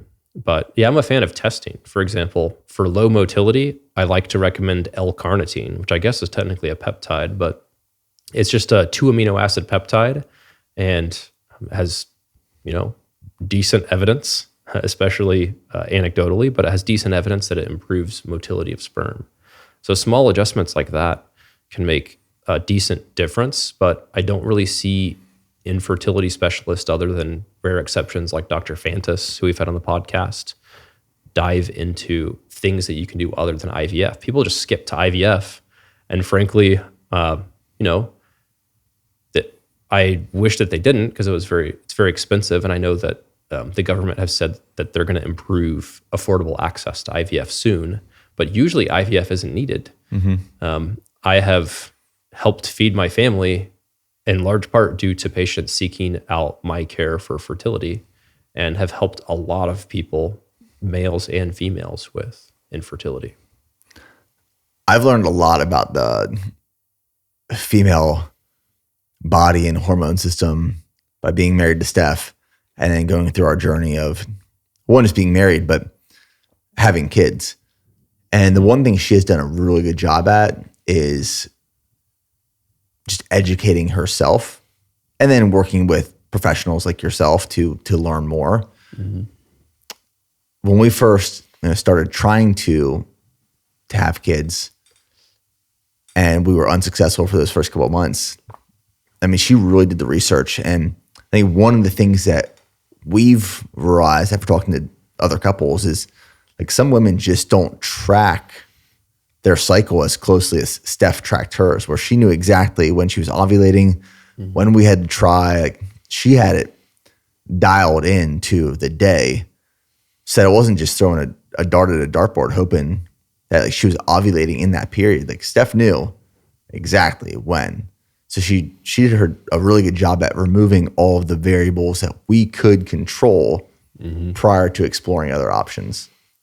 Yeah, that's a good point. A lot of people will do just something as simple as a urine LH tests. That's what she was doing. Yeah. Some people will do basal body temperature, which is also decent. Some people will even do cervical mucus monitoring, which I don't think is really necessary with modern options like urine LH tests, first thing in the morning or twice a day. But there's always more and more levels. So, depending on the male's sperm count, there might be better intervals to do, because some people just say, oh yeah, every other day. That's what you should do when you're looking at fertility. And it's not necessarily the case. If there's a slightly lower sperm count, maybe every third day would be reasonable. And even several days before ovulation, that can be a fertile window, which I think most people understand. But past that, there's also a level of, what if you have 2 boys like I did and you wouldn't mind having a girl? Then you can get an idea, even just from your labs. There's actually 3 labs that can skew your chance of, is it more likely to be a boy or a girl? And this is theoretical, but at least in my case, it turned out to be very true. And you can try at different times when you might have more or less Y chromosome versus X chromosome survive. And there's even levels and layers beneath that of, what if you do IVF? What sort of embryo genetic testing should you do, or pre-implantation genetic diagnosis? And for the average person, this doesn't necessarily matter. But I just kind of find that it's interesting that someone like myself that does see a lot of fertility patients but I'm not an OB-GYN or a urologist, is very familiar with this. But if you go to big academic centers, even like KU, I'm friends with some of the infertility specialists at KU, like Dr. Fantas. This is not something that they regularly incorporate into their practice. This is probably a really broad question. So if you can't answer it, let me know. But say a couple comes to you, they're having trouble getting pregnant. They don't want to go to IVF yet. If it's a problem with the male's sperm, what is a typical treatment protocol you might put him on to help get pregnant? Yeah, it's a good question. Part of it depends on the problem. For example, I mentioned L-carnitine or even injectable L-carnitine if it's a big motility problem. If it has to do with low LH or FSH, so that's a pituitary issue, actually regardless of if it is related to they're on TRT previously or they have a pituitary adenoma, then HCG, FSH, and sometimes SERMs, which are selective estrogen receptor modulators, can be helpful. So occasionally I use the HCG, which basically binds the LH receptor and causes hypertrophy of the testicles. FSH binds the FSH receptors, and they have a lot of crosstalk within the testes. The combination of the two does seem to be better, but then after you have kind of one, let's say you take an infertile male, and this is partly based off my conversation with Dr. Fantas, then one course of FSH kind of resets things, and then you can keep them on just HCG, and they seem to do well. He tried to study a group of men with something called idiopathic infertility, so they couldn't find out why. It wasn't because of something that they took. It wasn't because of, some sort of cell aplasia where a specific type of cell in the testes just never formed. In cases of those, a lot of times I do refer to the urologist and they just physically go in and try to extract the sperm that is not coming out. Like a Sertoli cell aplasia, these are pretty rare. But they actually couldn't recruit enough people with idiopathic infertility because they would always find a cause of why they had it. But I think that they were just too strict in their definition of idiopathic, because if someone has, a slight cause, then not everyone with that has infertility. For example, if you have someone that has a varicocele and also not too much else wrong, but has zero sperm, I think that's kind of strange. So a lot of times I use FSH, HCG, and then SERMs like Clomid, but not all together. It's either HCG plus or minus FSH, or something like clomiphene or enclomiphene, but not both. And then on the flip side of that, what kind of treatment protocol would you do for a female if that's the approach that you were going to take? Yeah, this tends to be more variable, but I use a combination of several things, depending on if it is PCOS related, depending on if it is hypothalamic amenorrhea related, or whatever else the case may be. But a lot of times I do use LDN, especially if it's not related to any of those. It kind of seems idiopathic. We can't find an obvious reason, just in case there's some degree of autoimmune component. I've had patients that have extremely high natural killer cell levels, which is NK cells, and they've had 6 miscarriages, and you start them on some LDN and maybe some other immunomodulators, even kind of sort of autoimmune medications, and they do not have a miscarriage again. So I've seen that in the practice. It's not as common, but for your more common things, a lot of times I use GLP-1s as well, especially if there's significant insulin resistance, or even if they're not a very high body fat, but if their insulin is high, then I like a GLP-1 to decrease that area under the curve insulin. Those are like Ozempic or Mounjaro or generic versions of those, if they need to start less than the starting dose, and with good success. I'm not against things like letrozole. I usually like, if someone has PCOS, letrozole is Femara, and basically they take it just a couple days right at the start of their cycle. For example, days 3 to 7 or 5 to 7. Is that what they call the trigger shot? They're pills, but it's kind of like a trigger. Okay. A lot of times they'll do a trigger that'll just be HCG or a form of FSH like Gonal-F or Folotropin alpha or Folotropin beta, which is a follistim. But that's usually just in the context of either egg harvesting or doing IVF cycles. And then sometimes if it doesn't look quite right, they'll do IUI. We did IUI. Intrauterine insemination. Mm-hmm. Yeah. Which does increase the chance, but as you've seen, it's often not necessary. Just because you've tried that once, you don't necessarily have to continue on in the future. But yeah, they're letrozole and Clomid are pills that you take early in the cycle, generally in the case of PCOS, but both of them have the risk of multiple gestations, like twins or triplets, which if you've delivered a couple hundred babies like I have, including multiple twin pregnancies, both vaginally and C-sections, and twin pregnancies where one is head down and one's not, then I would certainly not want a twin pregnancy, especially not my first pregnancy, just because there's such a higher risk of adverse effects. We were just talking about in the brand office with some of the team members, the surprise of what twins would be. My dad actually, he saw a what's one of those people who you come and you ask them questions, what's my future look like? And they tell you, oh, you're going to... Fortune teller? It was a fortune teller, yeah. My dad went and saw this fortune teller as like an event with friends a few years ago. And this is before we had kids.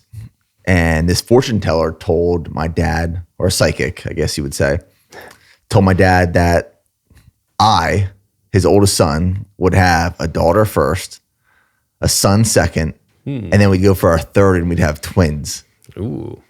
So far, it's 2 for 3. Yeah. So that's pretty good. I'm very nervous for the potential of twins going for a third.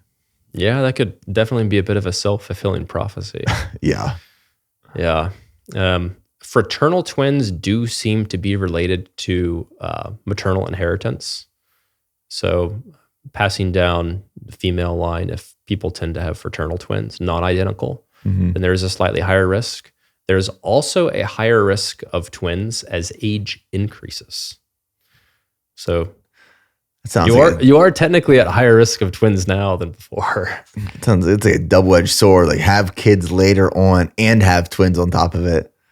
How old are you right now? 34. 34. I turned 35. I'm 34 too. I turned 35 this summer. Yep. And that just, are you an August birthday by chance? July. Yep. Yeah, I'm August 1st. And 35 just feels like, I'm on my way to 40 at that point. We're getting there. Yeah, I tell Maddie that I'm getting gray hairs and I'm a little bit more creaky when I get out of bed, but I have more energy than ever. Maybe it's from taking nootropics or modafinil from time to time. And I think I'm in better shape than ever too. That's great. It's everyone ages, and at some point, everyone will go meet our maker.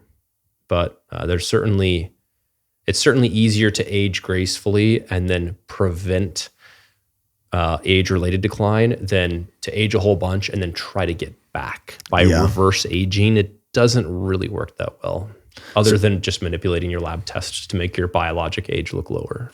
So really, you got to think about longevity and you got to think about aging earlier than you initially would think. It starts in your 20s, in your 30s to prepare for 60s, 70s, 80s.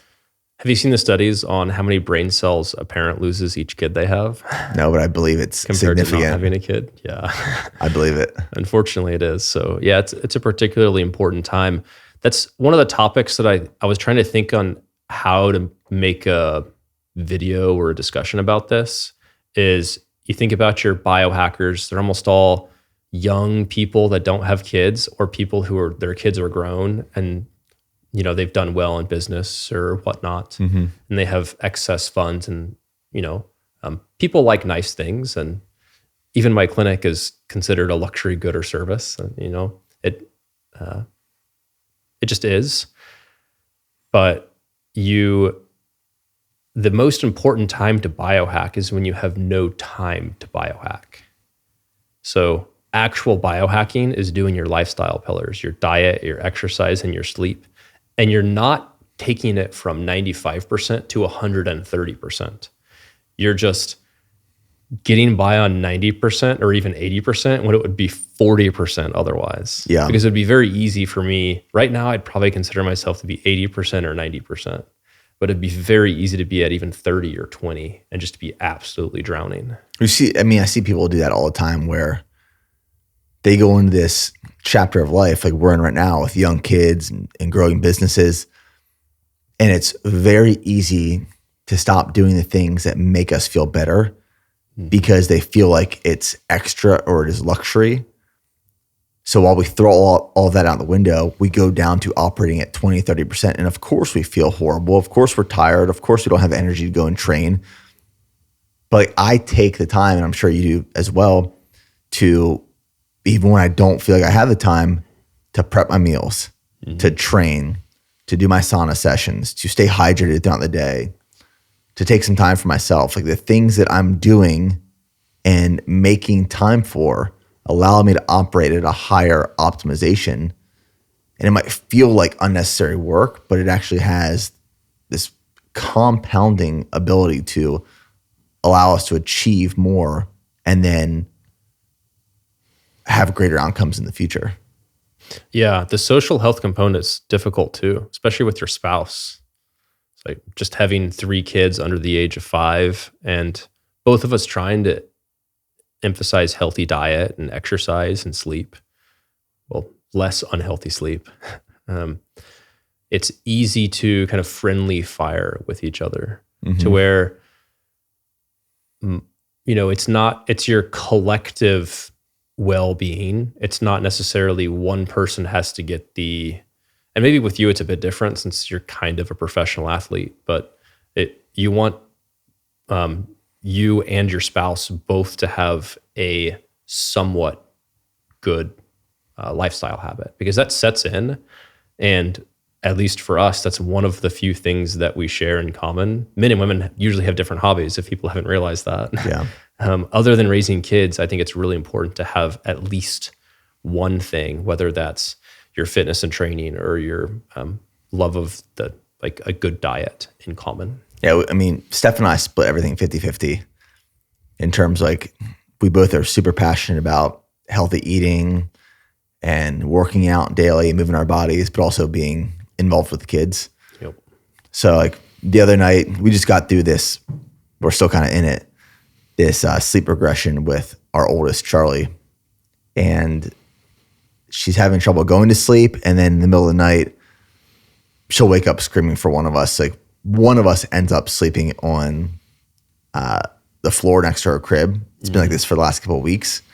I'm hoping we're out of it soon.